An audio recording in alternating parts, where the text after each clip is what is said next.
ನಮಸ್ತೆ ವೀಕ್ಷಕರೇ, ಚತುಷಾ ಸ್ಟುಡಿಯೋಸ್ ಅಡಿಗೆ ಮನೆ ವಿಭಾಗಕ್ಕೆ ನಿಮ್ಮೆಲ್ಲರಿಗೂ ಸ್ವಾಗತ. ಇವತ್ತು ನಾನು ಮಾಡ್ತಾ ಇರೋಂತ ಅಡಿಗೆ ಸಿಂಪಲ್ ಫ್ರಾನ್ಸ್ ಫ್ರೈ. ನಿಮಗೆ ಈ ವಿಡಿಯೋ ಇಷ್ಟವಾದಲ್ಲಿ ನಮ್ಮ ಚಾನೆಲ್ ನ ಫಾಲೋ ಮಾಡಿ, ಸಬ್ಸ್ಕ್ರೈಬ್ ಮಾಡಿ, ಬೆಲ್ ಬಟನ್ ಒತ್ತೋದನ್ನ ಮರಿಬೇಡಿ. ಇಲ್ಲಿ ನಾನು ಅರ್ಧ ಕೆಜಿ ಫ್ರಾನ್ಸ್ ನ ತಗೊಂಡಿದ್ದೀನಿ. ಅದಕ್ಕೆ ಸ್ವಲ್ಪ ಉಪ್ಪು, ಸ್ವಲ್ಪ ಅರಶಿನ, 2 ಸ್ಪೂನ್ ಮೊಸರು, ಸ್ವಲ್ಪ ಶುಂಠಿ ಬೆಳ್ಳುಳ್ಳಿ ಪೇಸ್ಟ್, ಸ್ವಲ್ಪ ಖಾರದ ಪುಡಿನ ಹಾಕಿ ಚೆನ್ನಾಗಿ ಅದನ್ನ ಕಲಸಿ ಅರ್ಧ ಗಂಟೆ ಅದನ್ನ ಮ್ಯಾರಿನೇಟ್ ಆಗೋದಕ್ಕೆ ಬಿಡೋಣ. ಒಲೆ ಮೇಲೆ ಪ್ಯಾನ್ ಇಟ್ಕೊಂಡು 3 ಸ್ಪೂನ್ ಎಣ್ಣೆ, 2 ಸ್ಪೂನ್ ತುಪ್ಪನ ಹಾಕಿ ಅದಾದ್ಮೇಲೆ ಕಟ್ ಮಾಡ್ಕೊಂಡಿರುವಂತ 2 ದೊಡ್ಡ ಈರುಳ್ಳಿನ ಹಾಕಿ ಈರುಳ್ಳಿ ಸ್ವಲ್ಪ ಬೇಗ ಬೇಯೋದಕ್ಕೆ ಒಂದು ಚಿಟಕಿ ಉಪ್ಪನ್ನ ಹಾಕಿ ಫ್ರೈ ಮಾಡ್ಕೊಳ್ಳೋಣ. ನಂತರ ಅದಕ್ಕೆ ಅರಿಶಿನ ಹಾಕಿ ಮಿಕ್ಸ್ ಮಾಡಿ ಮ್ಯಾರಿನೇಟ್ ಮಾಡ್ಕೊಂಡಿರೋಂತ ಫ್ರಾನ್ಸ್ ನ ಹಾಕಿ ಮಿಕ್ಸ್ ಮಾಡಿ ಹಸಿ ವಾಸನೆ ಹೋಗೋವರೆಗೂ ಮುಚ್ಚಳನ ಮುಚ್ಚಿ 5 ನಿಮಿಷ ಬೇಯೋದಕ್ಕೆ ಬಿಡೋಣ. ಇವಾಗ ಹಸಿ ವಾಸನೆ ಎಲ್ಲ ಹೋಗಿದೆ. ಇದಕ್ಕೆ ಸ್ವಲ್ಪ ಶುಂಠಿ ಬೆಳ್ಳುಳ್ಳಿ ಪೇಸ್ಟ್ ನ ಹಾಕಿ ಫ್ರೈ ಮಾಡ್ಕೊಂಡು ಅದಕ್ಕೆ ಕಟ್ ಮಾಡಿ ಇಟ್ಕೊಂಡಿರೋಂತ 2 ಟೊಮೊಟೊನ ಹಾಕಿ ಚೆನ್ನಾಗಿ ಮಿಕ್ಸ್ ಮಾಡ್ಕೊಂಡು ಸ್ವಲ್ಪ ಹೊತ್ತು ಬೇಯೋದಕ್ಕೆ ಬಿಡೋಣ. ಅದಕ್ಕೆ ಅರ್ಧ ಸ್ಪೂನ್ ಜೀರಾ ಪೌಡರ್, ಅರ್ಧ ಸ್ಪೂನ್ ಗರಂ ಮಸಾಲ, ಅರ್ಧ ಸ್ಪೂನ್ ಪೆಪ್ಪರ್ ಪೌಡರ್, 1 ಸ್ಪೂನ್ ಧನಿಯಾ ಪೌಡರ್, 1 ಸ್ಪೂನ್ ಖಾರದ ಪುಡಿನ ಹಾಕಿ ಚೆನ್ನಾಗಿ ಮಿಕ್ಸ್ ಮಾಡಿ ಮುಚ್ಚಳನ ಮುಚ್ಚಿ 5 ನಿಮಿಷ ಮಸಾಲೆ ಜೊತೆಗೆ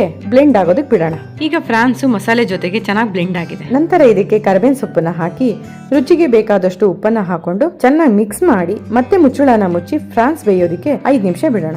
ಫ್ರಾನ್ಸ್ ಚೆನ್ನಾಗಿ ಬೆಂದು ಇವಾಗ ಎಣ್ಣೆ ಬಿಟ್ಕೊಂಡಿದೆ. ಕೊನೆಯಲ್ಲಿ 2 ಸ್ಪೂನ್ ತುಪ್ಪನ ಹಾಕಿ ಕಟ್ ಮಾಡಿ ಇಟ್ಕೊಂಡಿರೋ ಕೊತ್ತಂಬರಿ ಸೊಪ್ಪನ್ನ ಹಾಕಿ ಚೆನ್ನಾಗಿ ಮಿಕ್ಸ್ ಮಾಡಿದ್ರೆ ಬಿಸಿ ಬಿಸಿಯಾದ ಸಿಂಪಲ್ ಫ್ರಾನ್ಸ್ ಫ್ರೈ ಸವಿಯಲು ಸಿದ್ಧ. ಸಿಂಪಲ್ ಫ್ರಾನ್ಸ್ ಫ್ರೈ ಮಾಡಲಿ, ತಿನ್ಕಲಿ, ಎಂಜಾಯ್ ಮಾಡಿ.